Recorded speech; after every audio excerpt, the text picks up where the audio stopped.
Good morning and thank you very much for joining us. I am Yori Folari. Hope you had a great weekend. I'm not here alone. I'm alongside my colleague Cyril Abaku, Senior Researcher, TVC. Good morning. Indeed. This is the last day of the first extension of, how do we call it? It's the lockdown. This is the first extension of the lockdown. So, in other words, it's the second 14 days we've been at home, and we expect to be hearing from the president, who in turn, no doubt, he's probably made up his mind most of the way what he's going to be telling us later on today. And that will be a consequence, no doubt, of expert counsel, expert advice, and recommendations. We are expecting. In fact, I was reading in the press that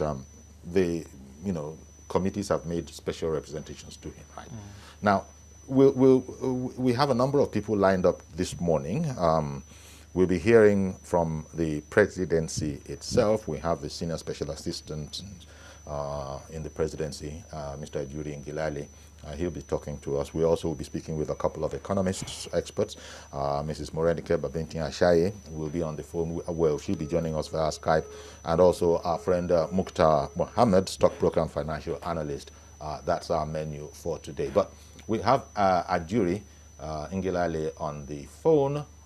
As it will, we'll reconnect with him. But we, as I said, we'll be getting first of all what the lie of the ground is with our jury, because the situation really is that the Economic Sustainability Committee that was formed, and is headed up by the Vice President Yemi Oshibajo. It is to come up with an economic sustainability plan, and that is going to be submitted to the president today. Right? No, this week, I beg your pardon, this week. So I will be wanting to hear from Ajuri. What's exactly in there if it doesn't breach protocol that before the president has actually come up. But there's supposed to be, and then the president will be has asked that, asked the vice president's committee to enable a bunch of other ministers that are also concerned with the same objective. You see, the difference between Nigeria and other countries, let me even take at random Japan, for instance. The Japanese Central Bank today is talking about a second stimulus package. So I think that we ought to, the way we have a PTF, for instance, daily briefing daily, and they are getting information from across the states, and they are telling Nigerians what's going on a daily basis. We ought to have something almost on the same momentum, or at least half of that momentum on the economic front. We're talking about committees submitting recommendations that will not perhaps be reviewed, and then time is going. Last week, Asiwaju Tinubu, was it last week or 2 weeks ago, Asiwaju Tinubu came up with his own, what I call the 8-point exit plan. These are things that we should have thought about and even started implementing. Okay, the reality is that people are concerned. When the question is, I have lost my job, or perhaps I can't go to work anymore, so my monthly pay is in jeopardy, and I'm asked to stay at home. How am I going to eat? How am I going to feed? Precisely the kind of thing Mr. Ajuri Ngilale is going to, no doubt, relate to in trying to, we're trying to peek into what exactly has the vice president put together, the vice president's committee put together. Mr. Ajuri Ngilale, thank you very much for joining us. Good morning. Thank you for having me, Uncle Yori. Indeed, our pleasure. As you might have heard, we're trying to get a peek because we know that the Economic Sustainability Program that was formed by the president and is headed up by the vice president will indeed be submitting a report to the president, which is expected this week. And so, as you heard my colleague speaking about there, Cyril, most people want to know, how is it going to help out in these dire times? Thank you so much, Uncle Yori. We've had, this notion out there for some time that, that there is opportunity crisis. And for many people, understanding what that means, it becomes very, very important. Right now, there is a thinking, an evolving thought in the Western world, particularly, but amongst industrialized countries, that with what has happened with COVID-19 and how it started and, what happened in Wuhan and the immediate drop-off of productivity and economic activity within China and how that has affected the global economic picture, there's a thinking that we have to now diversify away from China. Global supply chains began and ended in China before COVID-19 hit. So for us, the issue is now about how do we ensure that Nigeria is most effectively positioned to take advantage of the opportunities that are going to arise from the diversification of production, manufacturing, and all of these other production-based activities beyond China, right? All of the economic eggs of many of these industrialized countries coming out of the Chinese basket. Now, where will those eggs go to? And so for us, we have to make sure that the Nigerian basket is ready and to accept whatever activities and industries that are going to be able to come in. So for us, that forms the basis of what we're going to be doing with the economic sustainability plan. The crux of it is how do we ensure that we empower the greatest number of our people in the greatest kind of quantity of projects across sectors to ensure that our people are handling the rebuild of this country. What, Ajuri, I beg your pardon. I beg your pardon for interrupting you. Ajuri, let me get in there. As you know, in these 28 days, 2 times 14, production has taken a hit. Agriculture, farming has probably taken a hit as well. Absolutely. How challenging is this going to be, and what are we going to be able to do to address that? I'm hearing whisperings that it might be put before the president for consideration that perhaps agricultural workers might be phased in. That whole area, you know what I'm talking about. Absolutely. For us, agriculture is a very critical pillar of the program. I want to make sure in particular that I don't go out in front of the president, because of course he's going to be able to get the report and he's going to be able to assess what it is that are those priority items for him. So a lot is on the table. But for us, agriculture, no matter what, is going to be forefront. We are looking at about 10 million jobs that are going to be created across value chains within the agricultural sector within this plan. And that includes not just, the Ministry of Agriculture. That also includes how we're going to leverage on the Ministry of Youth and Sports Development, the Ministry of Labor and Productivity, in terms of the National Special Public Works Program, which also keys into the agricultural revolution with all sorts of things, from tree planting to irrigation, construction, and all of that. So there are a lot of elements to that, and we're going to get all of the details out to the Nigerian public as soon as the president would have received the report, gone through it, and then, of course, made his approvals accordingly. Everything will come out for Nigerians to see, but agriculture is a very critical pillar. And sure. I want to just add very quickly, Uncle Yori, that aside from agriculture, we are touching almost every sector. Aviation has been grafted in. You have education. In fact, within education, the ministry was very proactive in even putting forth, under the leadership of Honorable Minister Adamu, a think tank which has now set its sights on establishing new vocational skill acquisition centers in every local government area of the Federation.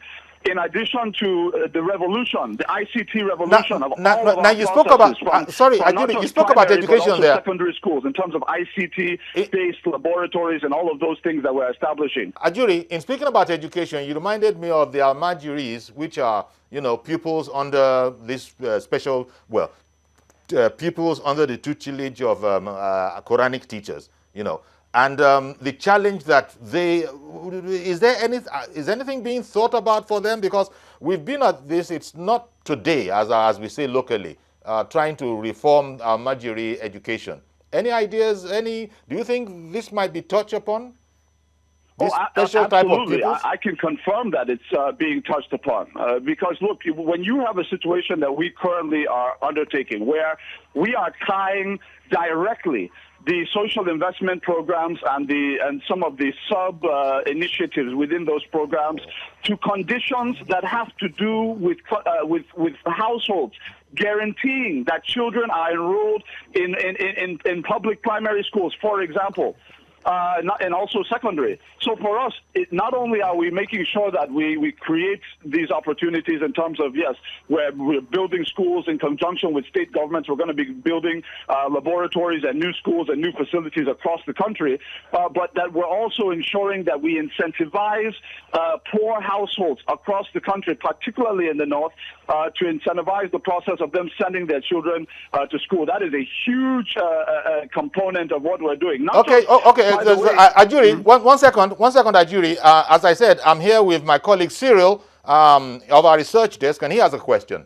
Okay, so a very... I beg your pardon. You know what? We're going to have to go off on a break, you know. Okay. We're going to have to go on. But stay with us, Ajuri, if you will. And absolutely. When we come back, we'll resume with you.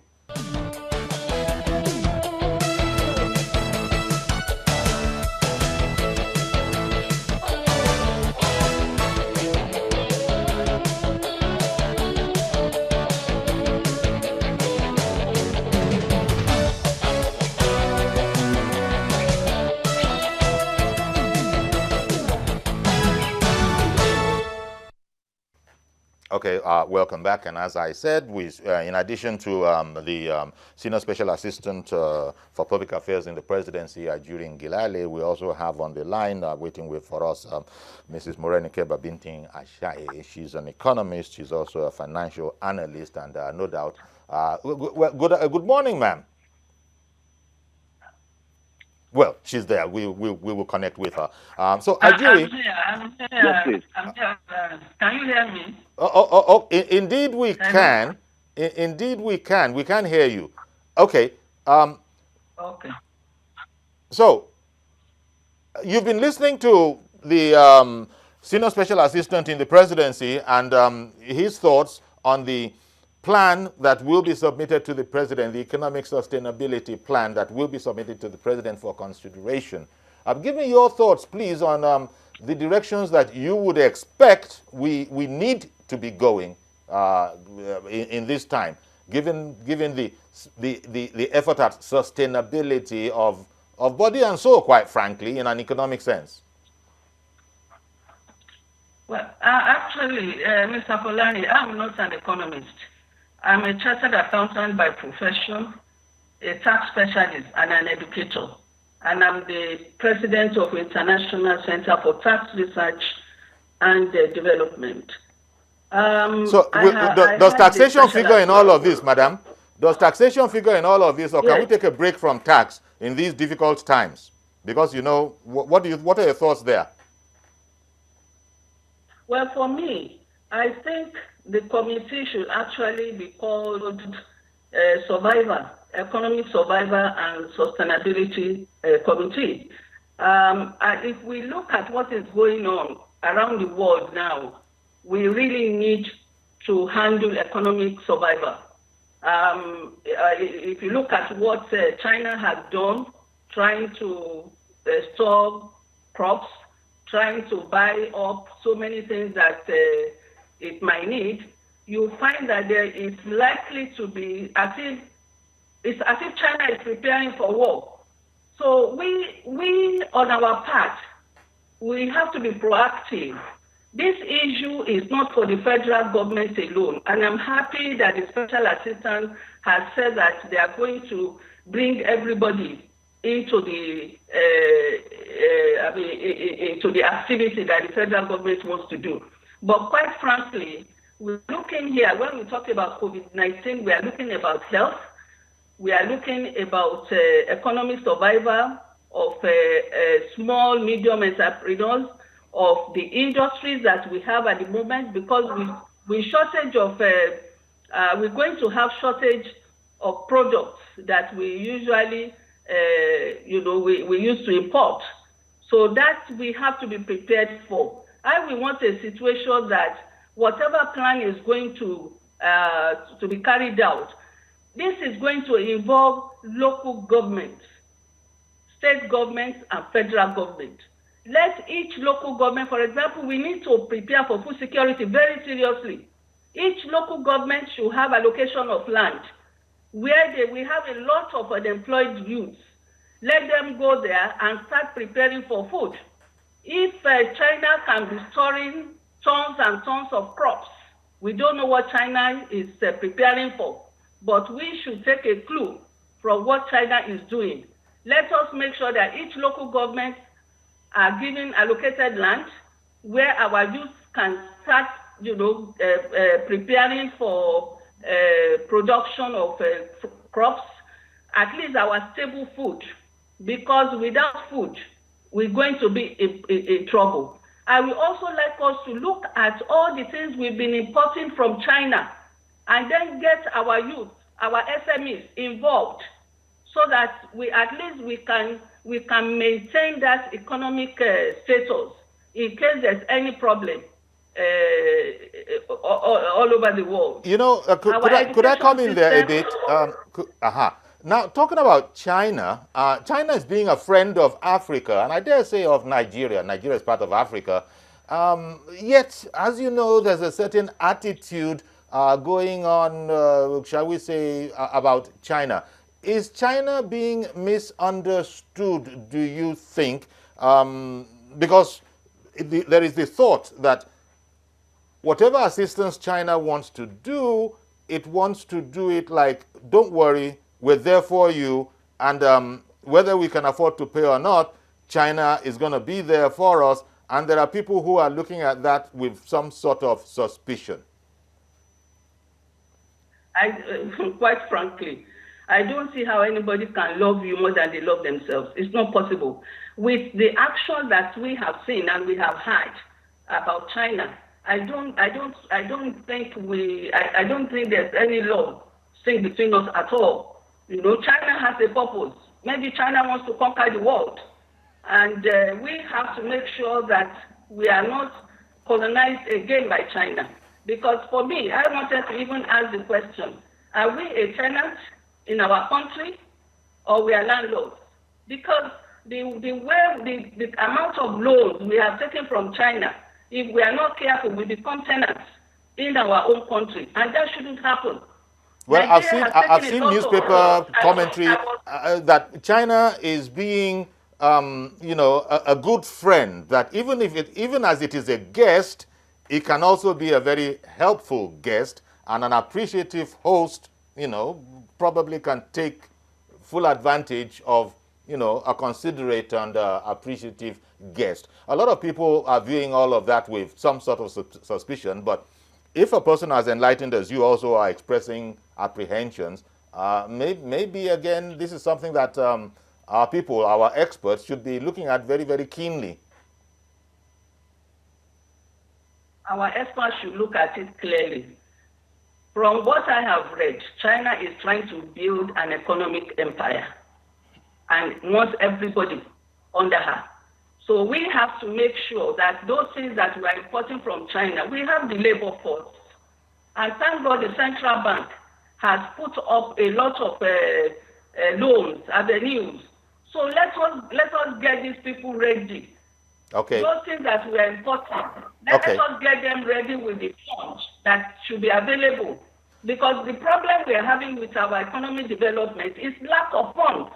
If we have been having resources, like central bank is now dishing out this, if we've been having that before, we won't have to be going to China to import all these things. If you look at what is happening all over the world, the decision of the World Bank with regards to liberalization and economy of scale has actually put China in front of everybody, because everybody believed in liberalization. Everybody believed that, okay, let those who can produce. And you even see the developed world. They were there.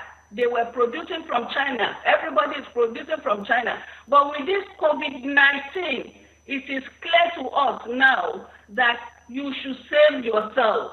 Indeed. Produce what you can produce, at least for your own consumption. And if there's anything extra you can export. You see what the imbalance. Even in UK, in Europe, they were relying on China for their medical supplies. So we can no longer, at least what we need to consume. Let us at least produce that. Since I have you, let me also quickly, get your thoughts on IMF. We are looking for a facility. We are looking for a loan from IMF, and there are reports that they're trying to tie it to adjusting the value of the naira. That, okay, we'll consider, but you got to adjust the value of the naira. Now, we've never been on the same page with the IMF on this particular subject. What do you think? Mr. Folani, if you have a doctor that has been with you for over 30 years and you are still having the same disease, shouldn't you change that doctor? IMF, World Bank have been with us. And if you look at the policy, the foreign policy of America, United States, for Africa, is never to allow Africa to develop. It's only Donald Trump that has not implemented it as we had. So you find that, and I think Dr. Ogbe was saying that for the past 32 years, IMF, World Bank has been telling Nigeria to devalue our currency every week for over 30 years. So for me, I would like the government, the federal government, to please take a leave, 5-year leave from IMF and World Bank. Let them leave us alone. Let us use our internal economists, our internal resources to even develop. Because I don't think IMF and World Bank wants any good for us. But we want something from them. We are asking for a $3.4 billion loan. I said we want something from them. IMF, you know, we want a $3.4 billion loan. I don't think so. You know that when the president sets up this economic committee before this one, I wasn't very happy when the president said they will be working with IMF and World Bank. I want IMF and World Bank to leave us alone. We have specialists, you know, because if you look at all the loans that Nigerians signed with World Bank for 2020, effective February 2020, you'll be shocked. They are not what we need. Let me hear from the senior special assistant in the presidency for public affairs. That's a jury. This is a financial aspect. Do you have a comment, Ajuri? Absolutely. A few comments, actually. Let me start from the notion that the federal government of Nigeria and the Buhari administration is taking out a $3.4 billion loan from IMF. I want to just make a very full clarification on that. The $3.4 billion is not a loan. I want to affirm that it is not a loan. What it is we, over a period of time, several years, countries around the world make very small contributions to the IMF, right, on a very frequent basis. That is used for like an emergency cash reserve, but it's domiciled with the IMF, so that when crisis comes, you can now go to the IMF and withdraw the funds that you yourself independently deposited. What we have is $4 billion residual reservoir with the IMF that we can now draw upon of our own money. It's not them losing us okay, money. It's our own money. Why are they putting conditionalities on it according to news reports?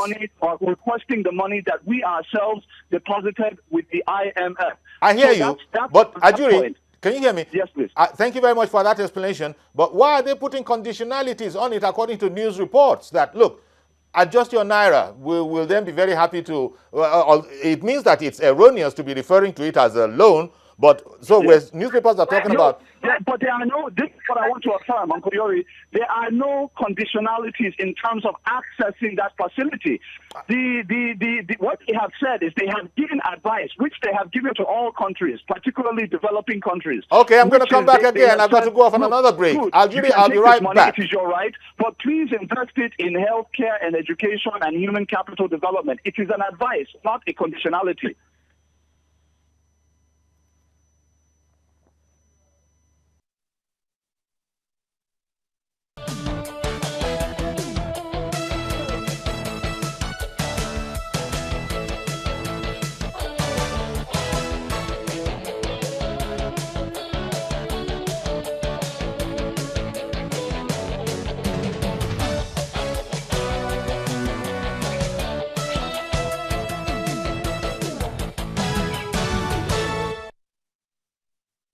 Okay, welcome back, and we have a full house, and Ajuri was, at pains to explain to us that, well, what is being referred to in the press as a $3.4 billion loan is anything but that.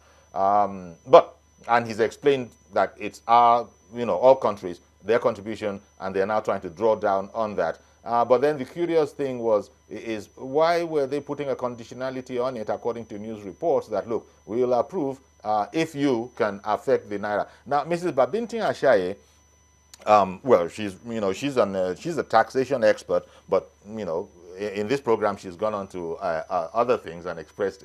We also have still to speak with Mukhtar Mohammed. He's a financial analyst. Mrs. Ashaye was at pains to explain that I'm not a financial analyst. I'm a taxation expert. I don't think we can speak with Mohammed yet. Not yet. So, Ajuri, if you're... yes, please. My colleague Cyril has a question for you. He's Okay. been trying to get that question in. Yes. So I want us to move away a bit from the issue of the IMF and the economic plan. But I do not know if this is going to be added there. Some weeks ago... I'm coming back into the economic sustainability program, the interim report of which is expected to be presented to the president. So there was this discussion between DISCOs and some federal lawmakers about you're going to power. Yeah, sure. Because Nigerians were clamoring for some rebate or for some relief. But it appears that after that agreement, there is a brick wall on the executive side. Could you give, can you fill us in on what exactly is going to be? Will Nigerians be able to access free power for about 2 months or so as part of palliative for during the lockdown? Thank you very much, Cyril. For us, the position has been made very clear, even by the Minister of Power, that when those discussions were being made, when understanding the constitutional structure for how an economy operates, how administration is done, you will know that the executive is going to be the implementing branch for anything that you're talking about in terms of finance. So the idea that there are going to be consultations and then the executive will not be involved and that people are already making announcements, you know that something is in reverse, something is not operating the way that it should. Now, with that said, until the executive comes out, yes, this is what is happening, this is what is not happening, nobody will say this is what is going to happen. So for us, in terms of the issue of power, the Minister of Power came out and he said, look, if we do the 2 months free electricity that has been bandied about in some media reports, you're talking about what is essentially the cost of a power plant, right? You're looking at a situation where our country has had our revenues cut in half. All Nigerians now are familiar with what is happening in the global economic picture in terms of the global oil and gas market and what the realities are. If we have 100 billion naira, we are more concerned right now about making sure we get money directly into the hands of our people, food directly to our people, and how we use the very scarce resources we have available to ensure that we create millions of job opportunities for our people in a sustainable basis. The idea that you're going to give a free service for 2 months, that is more valuable than creating sustainable jobs for people that will go beyond COVID-19. I think anybody would recognize that the wise decision to take is to make sure that you have jobs, food, and funds available for the people who need it right now as we develop our economy. Okay, Ajuri, let me jump in, please. Just as we had to go to that break, I think you were emphasizing something regarding the apprehension, or if you want, concern, that a lot of people seem to have about our partnership with China, not just in Africa, but also here in Nigeria. And I think you were sort of explaining something that it didn't quite go out. Something about our sovereignty, because there are cases in Africa where we understand the Chinese want to bring in police, they bring in their own police people. I can't see Nigeria standing for that, but that's an indication of what people are worried about. Right. Thank you very much, Uncle Yori. It's a valid concern on the part of people. And I want to reiterate, the presidential administration in no way, shape, or form is under any naive illusion that the Chinese is an altruistic country just dishing out favors to people without any recognition of its own sovereign national interest. We know that whatever it is they are doing is within their own interest, but we also know that you can have a situation where what is in the interest of a country can also be in the mutual interest of another country. And so we are always looking at win-win opportunities. And that is why, as my sister was giving out her concern earlier in the program, it's very important to note it was under President Muhammadu Buhari that we have diversified our economic relationships beyond China. We have struck deals with the Kingdom of Saudi Arabia. We have struck deals with the Russian Federation. We have struck deals with the United States of America. We have struck deals with the United States. I mean, we have been very, very active in diversifying our bilateral relationships and opportunities that arise therefrom within this administration. So if anybody is concerned about diversifying away from China, it has been this administration. And we will work with China as equal cooperating partners where it is of mutual benefit to both countries. When they're giving us 1% interest loans, which no other country or entity will give you to build infrastructure around the country, that is a win-win opportunity for us. That is a very, very much a win-win, and we're going to continue to engage. Especially if we can pay it back. But anything that does not suit us, we will not go with it. All right, then. I want to thank you very much, Mr. Ajuri Ngilali. Thank you very much, as always, for coming on and clearing these things up. Yori, yeah. May I just say one more thing before I go? Very, very quickly, please. Yes, please. The economic sustainability program is not a small project. You are dealing with something in the range of trillions of naira that is going to deal with a social housing construction, the most ambitious social housing construction project in the history of this nation. We're going to do 5 million solar panels constructed by our own local engineers and put into about 5 million Nigerian households. We are doing what has never been done before, and I want our people to be very expectant that what we're doing now is not just about COVID-19, but preparing Nigeria for the post-COVID-19 era. Thank you very much. Thank you very much, Mr. Ngilali. Thank you as always. Now, Mrs. Ashaye, I wonder if, hearing him explain some aspects of our relationship with China, would you be sort of, I don't know if pacified is the word. Actually, I wanted to remind him that we don't want history to repeat itself.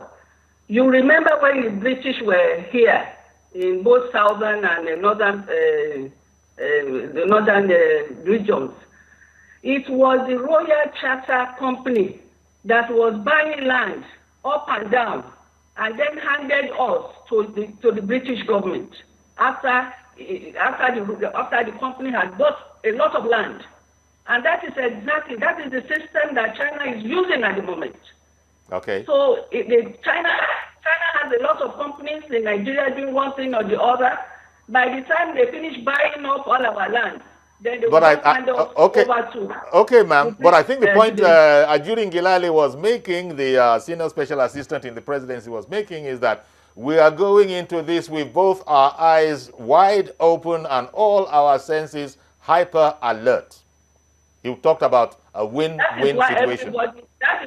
Everybody is crying out loud now. All right. That we should not sleep. Okay. In China, we were told that you cannot even buy a flat, not to talk about land.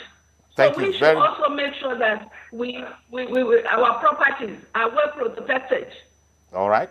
Thank you very much. I want to really thank you, Mrs. Morenike Babintina Ashaye, taxation expert, chartered accountant, for weighing in on with your thoughts. Okay, we still have Mukhtar Mohammed to go, and well, quite a load of info in there. In between what we're expecting to be in the interim report that will be presented to the president, and also, as it were, also there's a sense in which not just Mrs. Ashaye, but also Ajuri Ngilali was explaining it from the point of view of the people as well. Because I don't know why China has come up for a bum rap. Everybody is, if you go on, people just, is it too good to be true? why is China being a Father Christmas, as our people would say?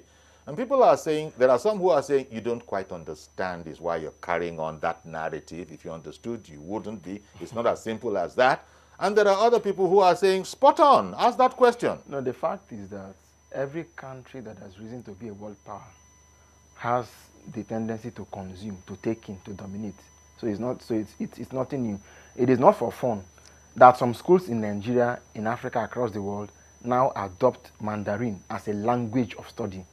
We have Nigerian banks that are strategically getting their staff to learn Mandarin. The one that blew me away was that there is actually a country in Africa. No, Zambia, where Chinese people went there, now began to wear Zambian police uniform. They said yes, It took strenuous opposition now to put that out. So if anybody in Kenya, they are complaining that why is every last thing lock, stock, and barrel that of the assistance that you're going to give to us have to be Chinese. You're going to bring in Chinese drivers. You're going to bring in Chinese carpenters. You're going to bring in Chinese, computer analysts, everything. Chinese, including security men. So how do you expect? So where's the transfer? Where's the technology transfer?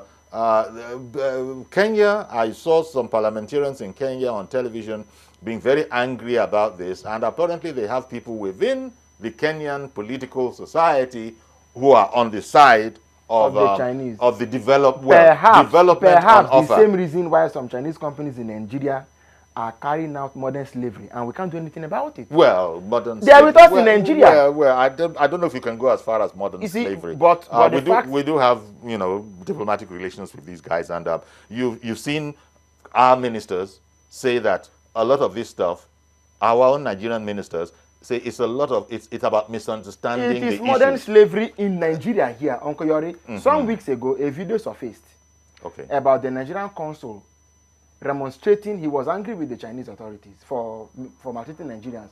Our minister came and said otherwise. Now, some days ago, African countries came together and said that they are going to severe attacks to China if they didn't do better. So it was not just a Nigerian issue. We can sit here, So we have Mukhtar Mohammed on the line. Mukhtar Mohammed is a financial analyst. Mukhtar, good morning. Thank you for joining us, Mukhtar Mohammed, stockbroker and financial analyst. Thank you, Uncle Yori. Good morning. Thank you very much for coming on, sir. Okay. Yes, sir. Good morning. All right. Good morning. Now, China has money. They are not selfish. They are going around the world, especially in Africa. Maybe you heard Mrs. Babinti Ashaye being apprehensive and saying we should shine our eyes. During Gilali, the spokesman in the presidency, he has said that we are in this with our eyes wide open. You now, Oya Adio, what do you think? What do you think? Why is China being this kind? And are we being ungrateful to be asking these questions? I think it's unfortunate China were not open to us over the whole issue, and very fortunate for us. Again, it's not affecting only Africans. So we are. If it was only in Africa, then you wouldn't have seen the kind of noise you are hearing all over the world now. But good as it may, bad as it may be, but very good for us, Africa, in the short term, because it's a good way. Because, like you said, I listened to you. China is one of African business trade partners. So, as it stands now, there's no better time for Africa to begin to ask for debt forgiveness, debt relief, debt rescheduling with China than now, especially Nigeria, where China has become like the second name in terms of construction, the second name in power. Everything about us here is about the Chinese. So it's a good thing that China is telling us now that they are the cause of where we are. They play the role, and so it could be good for us. It could be good, especially take our railways, for instance, the light rail. I understand that China is heavily involved in all of that. But let me not take you too far away. I wanted to ask you about the economic sustainability program, a plan of which, an interim plan of which will be presented to the to the president this week by the vice president's team. But hold on, please, and hold your answer, because I want to take on Mazi Okorafo, who has also called in. Good morning, Mazi Okorafo. Good morning, Sir Yori. Thank you for calling in. Good morning, Mr. Sinan, our guest. Good morning, sir. You see, Mr. Yori, Nigerian governors and the states and the federal government are not proactive. You see, Nigerian economy is sustainable. Ask yourself, the governors, for long, people have been shouting, tap the natural resources in your state. This will help increase your IGR. Now look at the crossover state government. You have seen what he has been showing us, that he has producing the syringe, the inflatable, everything. What is happening? He's shouting that nobody is coming to assist him. You come to Akwa Ibom, Nigeria is talking about consumables, all this equipment. What is happening that the government cannot go there? Let them encourage them under this condition. Let them do what? Increase their GDP, and to help Nigeria instead of going outside to look. You come to River State, the same thing. You come to Abia State. You go to Arena Market. All these face might name them. All this, even the ventilators. We have all those boys who are naturally that talented, that are ready. Sure, they have access to all these things. That is the local one they can do. But what is happening? We are not encouraging them, and we are starting. You are talking about test tube, which we need in the lab. Come to Aba. Aba have glass industry. What is happening there? Nothing. It's every day. Just go there. Just well, now, hopefully, Mazi, hopefully, all these points that you are mentioning will be now in the economic sustainability program that the Vice President's committee will be presenting to the President sometime later this week. When I presenting Latin, it's emphasize all this issue we are doing, because it's a question of, see, we are good in paperwork. We are not good in implementation. Okay. Now you ask yourself, in our paperwork, what's happening there? Yeah, at least you brought one man 2 weeks ago about what is happening there, the consumables and perishables that is work. What is happening? What is the report? Okay, now, people are talking about palliative. Okay, Mazi. This when they expire and they turn it into the sheet. Is that when it will be good? What is happening that they cannot clear all those tumors and bring it inside the country? Thank you very much, Mazi Okorafa. Thank you very much. I got to free up the phone, and meanwhile, I'll just switch back to Mukhtar Mohammed. Mukhtar, what are your thoughts? You heard Mazi. Well, I heard Mazi, but with all fairness to the government, this government came in and there was a lot of issues in the economy, and with the resources they have, they're trying to make do with what they have, and unfortunately, oil price and other things have not been kind to them. Now, let's look at the palliative they are saying. Look, my challenge is Nigeria is an informal economy. We are not a formal economy. So when you begin to do palliative, where are these palliative going to come? Are you going to affect the informal sector, the woman that is selling on the road, the bus conductor? Those are the people that actually, the small SMEs, the market women, those are the people that grow the Nigerian economy. Those are the people that are the largest employer of labor, because most of them establish their own business and do their own business. Let's look at economically. We have three states. We have agriculture, we have industrially, then we have servicing. Now, Nigeria is tapping into agriculture. Nigeria is tapping into industrial sector. That is two areas that we have been able to tap into. In the service sector, we have not been able to do it because we are not a producing nation. So we begin to need on that. So now, what type of thing do we need to become a producing nation? We begin to see how we can use our knowledge-based information to begin to build the informal sector. Once the informal sector kick off and they are able to diversify our revenue through taxing the informal sector, you will not even need to depend so much on oil. Okay, so one moment, please, because I have Reverend Dominic on the line. Good morning, Reverend. Good morning, Yori. Thank you for calling in. Good morning, Yori. Can you hear me? Yes, I can hear you, Reverend. Good morning. Please, Yori, if you can give me 50 seconds. Okay. I'm not an economist. No problem. But I want to also discuss about the issue of this pandemic, which you are also discussing. Yeah. Please, I want to plead to Lagos State Governor. Done excellently well. Excellently well. The man has saved us. God brought him at this time to solve this problem. To leave federal government alone and source money internally in Lagos here to conduct tests all over Lagos. Ghana has opened up the system because they have about 3,000, tests. Is Ghana richer than Nigeria? As much I know, Lagos is richer than Ghana. Let the governor please leave the federal government alone and source money. We can contribute 1,000. We have it. What do you mean? What do you mean let Lagos leave federal government alone? Lagos.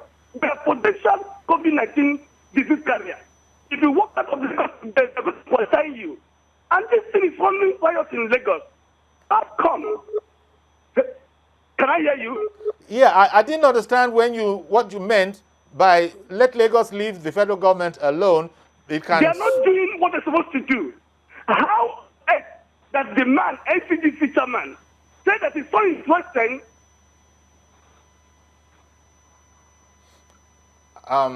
Okay.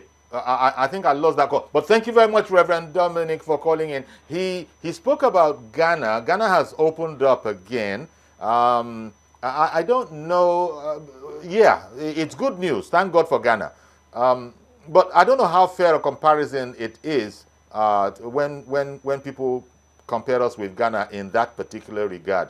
Number one, Ghana, if we would you like to comment on that, Mukhtar? Ghana is much smaller in population and in size. Ghana opened up their economy a week ago, but as I'm talking to you, that week Ghana has had 127 cases of coronavirus. So you can see that opening up the economy as it stands now, Nigeria needs to think. If you are comparing us with Ghana, Ghana opened up their economy and they have had 127 cases of COVID-19. So that is the population of Ghana. Yes. Now, if you open up an economy like Nigeria now, within a week, what will we have? See, I'm not against opening up the economy, but we must begin to think of opening up the formal sector, where there could be distancing, where there could be social distancing maintained, where there could be other checks and balances. One moment, please. I beg your pardon, Mukhtar. One moment. I got Mr. Mustafa in Kano. Good morning. Sector. We don't have the medical. Mustafa in Kano. Good morning. Mrs. Mustafa in Kano. Good morning.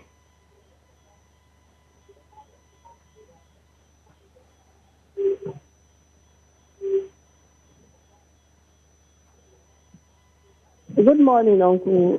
Good morning, ma'am. Good morning, Uncle Yori. Good morning, Uncle Yori. Good morning, ma'am. Please go ahead.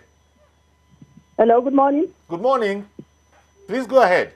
Hello, good morning. I can hear you. Good morning, Mrs. Mustafa. Go ahead, please.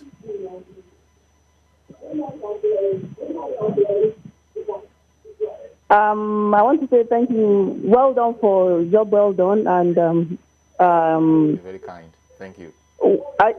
I just want to ask you what the chartered accountant said. Yes.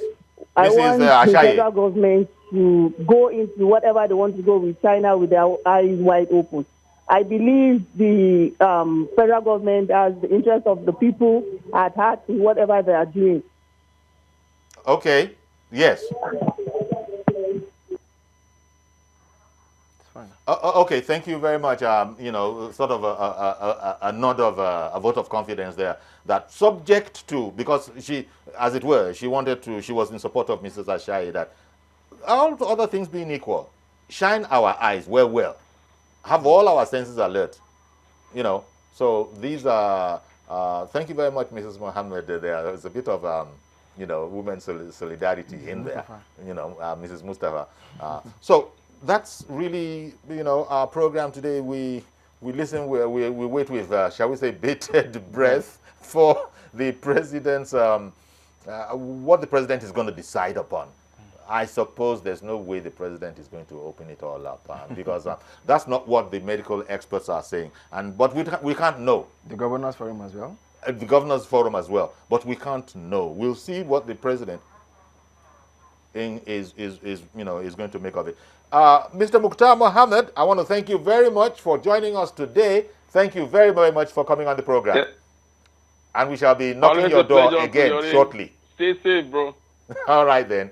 Bye now. So that's our program. Cyril, I think we're going to have to leave it here. Sure. So on behalf of my colleague, Cyril Agbaku, you want to tell them bye-bye? We're just doing this thing. So that's our program today. Please join us tomorrow for a fresh edition. I am Yori Folari.